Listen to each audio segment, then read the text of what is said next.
everyone, we are on video 2 of this little series from the Johanna Basford Small Victories postcards, and we've got this cute little house.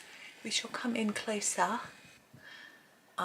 This is also in the Small Victories book, and there are lots of sort of reasonably similar pictures in Johanna Basford's books if you want to do something that isn't quite like this. But we are going to be using, I thought, maybe some sort of earthy tones for this house. I rather like the earthy tones anyway. I'm going to actually start with a terracotta for the actual sort of building, and we'll go from there. So we're using Tombow Irojiten pencils. As I said in yesterday's video, in case you missed it, if you want me to do a comparison swatch chart for these pencils and a brand that you may have, let me know. I mean, I don't have all brands of pencils, but I do have Polly's, Prismas, some Artezas, Castles, some Black Widows, other random things. Yova, Georgione, there are some big ones that I'm forgetting. Chroma Flow, small amount, lots of bigger Derwent, like fast and things. Right, that's just a start. I'm going to sharpen up and add some darker areas. Under the roof there would be a bit of shadow, so I'm hoping I can put that in with the same terracotta pencil.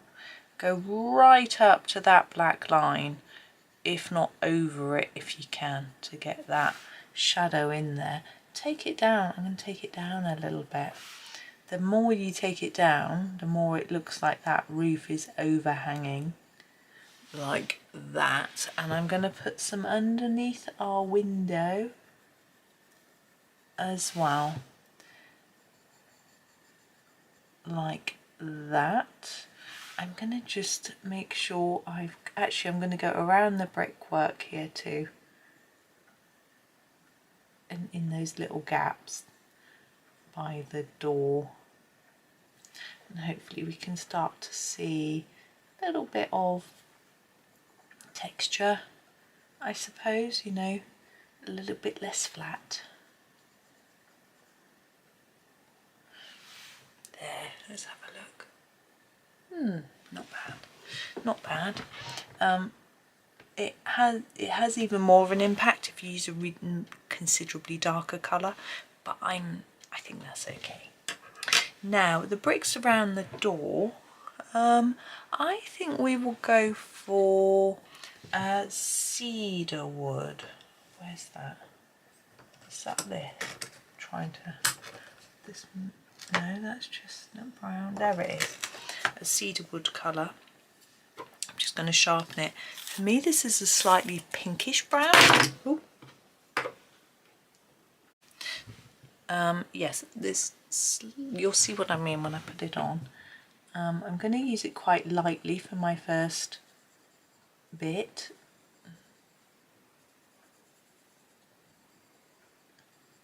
And then I'm going to try and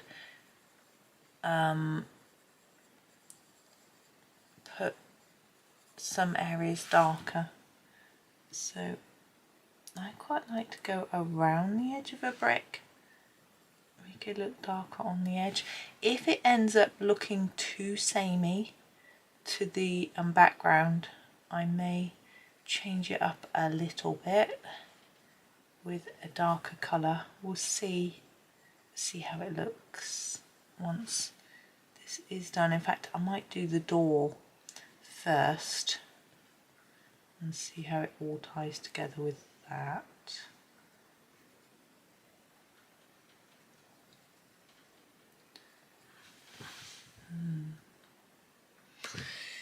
No, I'm going to use the sepia, which is quite a dark brown. It's really our only dark brown. It's quite greyish, to be honest. To just go around the edges of these, they stand out a little more. It's sort of going to blend into that colour that we've used anyway.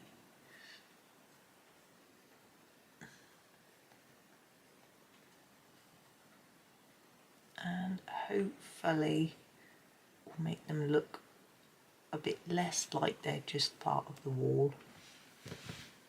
Yeah, there we go. The door itself, I'm going to use the russet brown. I think, is that a bit too pink? Yeah, no, the chestnut brown, which I spelt wrong on my swatch chart. I missed the H out. I do know how to spell chestnut, it was just a typo. Okay, so let's use the chestnut brown on the door. I can see again, they're a bit samey. But this one I feel that if we build up the colour, can I put another layer down? We'll be able to get it looking a little bit darker. There we go. And then I'm going to go back to my sepia, which I'm going to sharpen. And I'm going to add a few bits. There we go. Got pencil sharpening bits all over the desk. Sepia. Sorry, that was a bit quick, wasn't it? I'm going to put it around the edge and on the lines that Johanna's drawn on already. And then think about it. I'm thinking maybe a bit more at the bottom. If I find that doors and just some lines, and it will generally help to start darkening it a bit under the handle. I'm also going to use this colour for the window frame. Now, often for a window frame, I wouldn't just flat colour it. I would do it darker on all of the edges. I'm going to try to do that, but I'm not sure that you'll notice because it's a bit small. And then we have the roof again. Sepia, I'm going to lighten it towards the top. So we've got quite a dark bit down here. And then a lighter area at the top there. Now I have noticed that this bit of shadow here, our terracotta, doesn't go right up to the edge of the roof. There we go. That can make such a difference.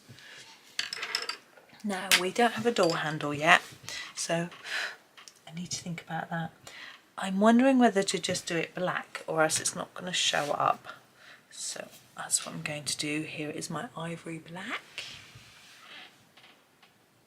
Just colour it right in and over colour it a few times so that it stands out so you can see it. Now I'm going to do the flowers next, and I was thinking sort of an orangey tone would work quite nicely with the terracottas and that we've used.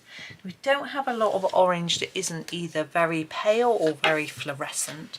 This tangerine orange is our best one. Okay, and I'm going to use it. I know these look like daisies and you don't get orange daisies, but you know what? That's fine. I'm going to make them very dark here and then fade.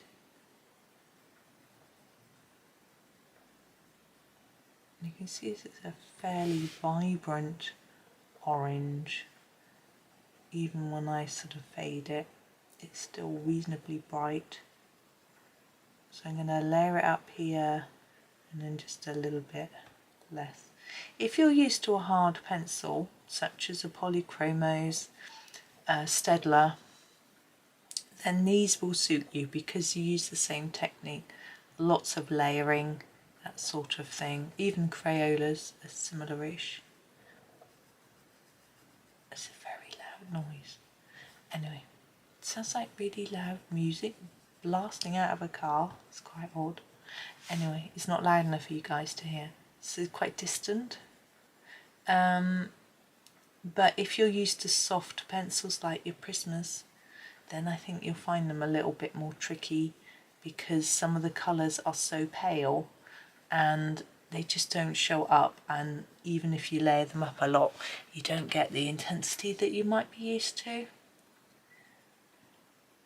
So that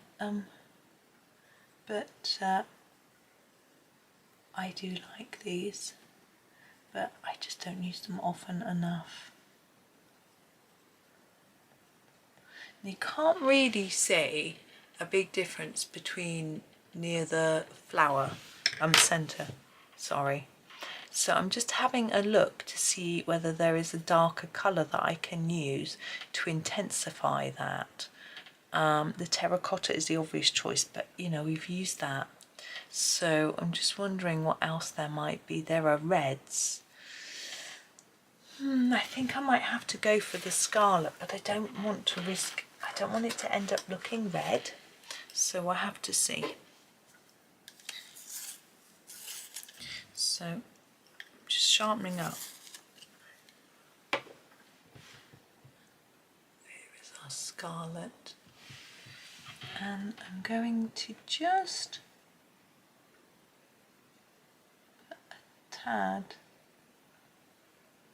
hoping, yeah, that there's enough orange for it to look more like a sort of blood orange rather than a red.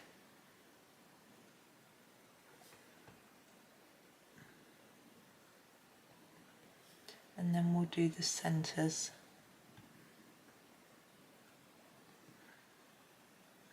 You have to be quite slow and patient with such a small design, or else you could end up spoiling it. And go back over with the orange, which I'm just going to sharpen again. Tangerine. Oh, where is it? There. Sorry.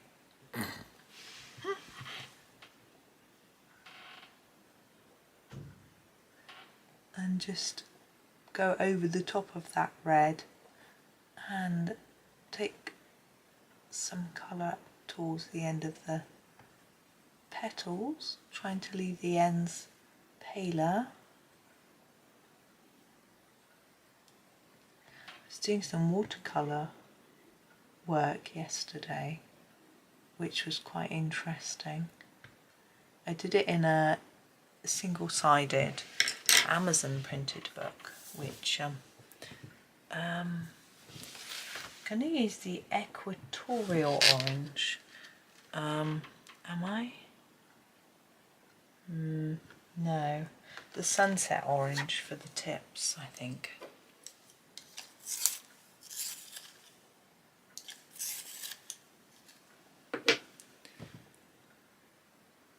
Look how bright it is. I'm just going to use it on these ends.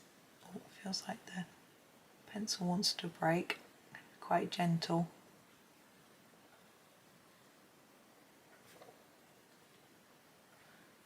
It just means that I make sure I get colour right to the tip without it being overly dark. There we go.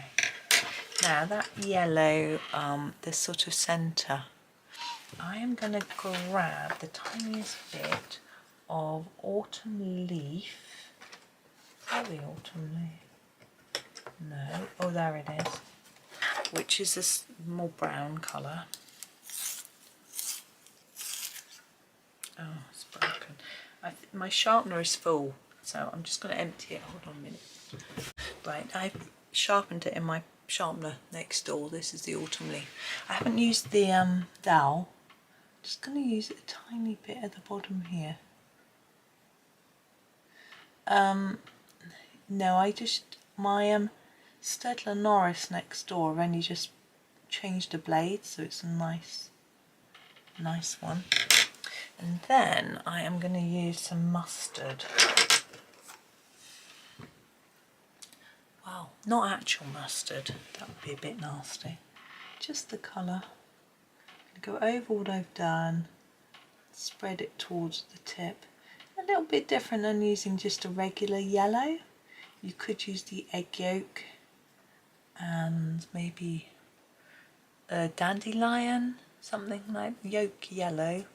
Dandelion, you know, but I use those a lot, so I thought I would just do something different. And the colour from the window, I'm going to use this too. There's a slightly muted yellow, which will tie in and it will look nice, I think. Now we need to do the green stems. Again, I'm quite keen on doing something a little bit more muted. So I'm going to grab the Elm Green, if I can find it. Here it is. And see how that comes out. We've got very thin stem. So I'm going to give it a good sharpen. Here we go, Elm Green.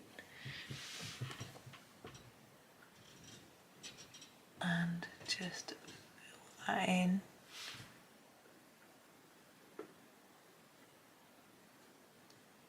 Now I'm also going to use that for the grass because we can barely see it up here. You can see it's a sort of more olivey green, I always think.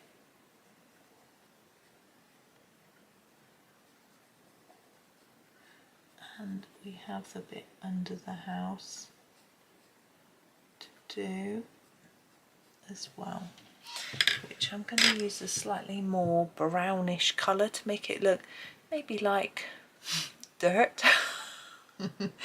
Nice. Let's have a look at the russet brown. I'm thinking might work. Here it is. Oops, russet brown. And I'm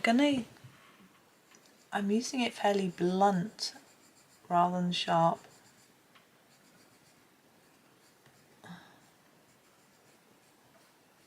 Just gonna layer it up a little bit.